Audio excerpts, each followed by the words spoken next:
हज़रत हुसैन रज़ी अल्लाह अन्हु के काफ़िले में सबसे पहले शहीद का नाम अलीयुल औसत है। ये हज़रत अली के बेटे हैं और हज़रत हुसैन के भाई हैं। ये हज़रत अली के जो बेटे हैं अलीयुल औसत, करबला के पहले शहीद। आप ज़रा मुतालिया करें तो आपको समझ आएगा कि हज़रत अली के बेटे और इनकी वालदा का नाम उमामा है। तो इमामा कौन है? तो ये उमामा रसूलुल्लाह की नवासी है। आप पूछेंगे तरतीब क्या है? कुतुब में आता है कि हज़रत फ़ातिमा ज़हरा रज़ी अल्लाह अन्हा के इंतकाल के वक्त हज़रत अली मुर्तज़ा को अम्मा फ़ातिमा ने एक बात की थी कि अली, मैंने आपके चेहरे पे परेशानी देखी है, अगर तुझे मुझ जैसी सिफ़ात वाली बीवी चाहिए तो मेरी जो भांजी है ना, मेरी बड़ी बेटी की बड़ी बेटी उमामा, उससे शादी कर लेना। वो मेरे बच्चों के बारे में भी आपको वैसे मुखलस नज़र आएगी जैसे मैं हूँ। तो हज़रत अली मुर्तज़ा ने अम्मा फ़ातिमा रज़ी अल्लाह अन्हा के इंतकाल के बाद हज़रत उमामा से निकाह किया था।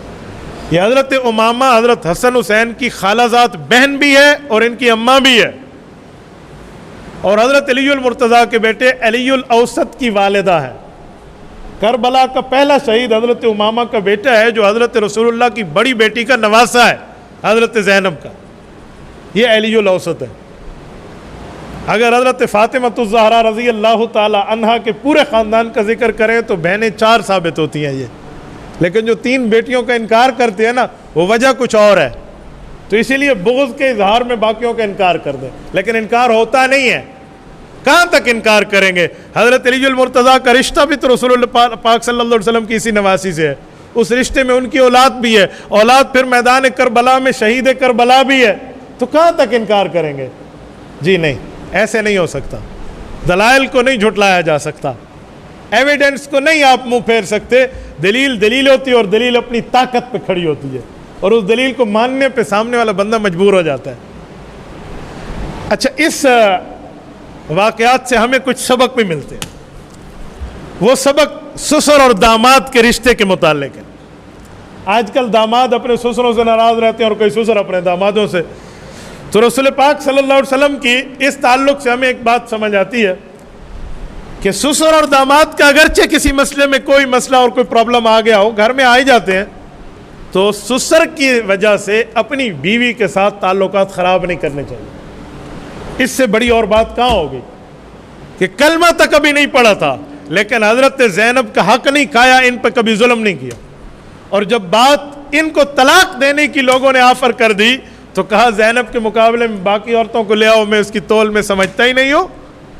इतना बड़ा मोहब्बत और प्यार का पैकेज हमें यहाँ से समझ आता है। एक दूसरी बात मज़ीद ये भी है कि जब ससुर से वादा कर लिया कि मैंने इन्हें भेजना है, तो उस वादे को पूरा किया, अगरचे अभी कलमा भी नहीं पड़ा था, वादे को पूरा किया। तो ससुर से ताल्लुक़ तो वालिद वाला होता है। तो इसलिए यहाँ नंबर 3, अगर दामाद अच्छा काम करे तो ससुर को फिर उसकी तारीफ़ भी करनी चाहिए दिल खोल के। एक हक़ इधर भी नज़र आता है ना, सिर्फ उधर नहीं है। तो दामाद तारीफ़ भी उसकी करे। अब अल्लाह के रसूल सल्लल्लाहु अलैहि वसल्लम ने इनकी तारीफ़ की है, फरमाया हद्दसनी व सदकनी, बात भी की और सच्ची की, ववादनी फवफ़ाली, वादा भी किया और वादा पूरा करके दिखाया। और सिर्फ अकेले में तारीफ़ नहीं, बरसर मिंबर अल्लाह के रसूल सल्लल्लाहु अलैहि वसल्लम ने तारीफ़ की है।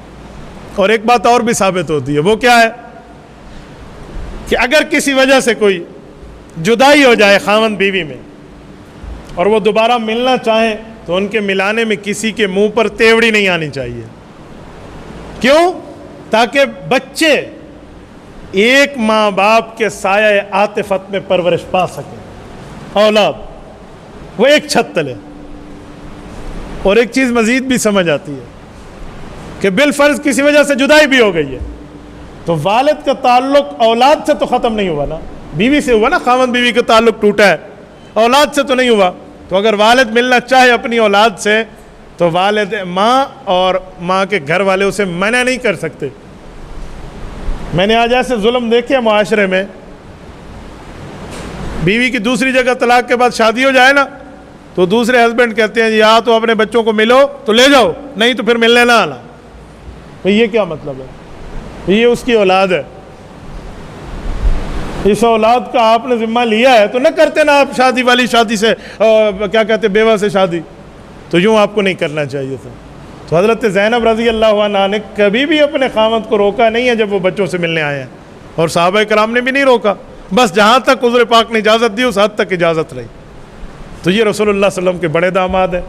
लकीत इनका नाम है, अबुल आस इनकी कुन्नियत है, रबी इनके वालिद का नाम है, हाला इनकी अम्मा का नाम है, और रसूल पाक अलैहि सल्लम के ये दामाद सहाबी भी हैं, और इनकी वफ़ात इसी माह ज़ुल्हिज्जा में है और मदीना तैयबा में इनकी कब्र है।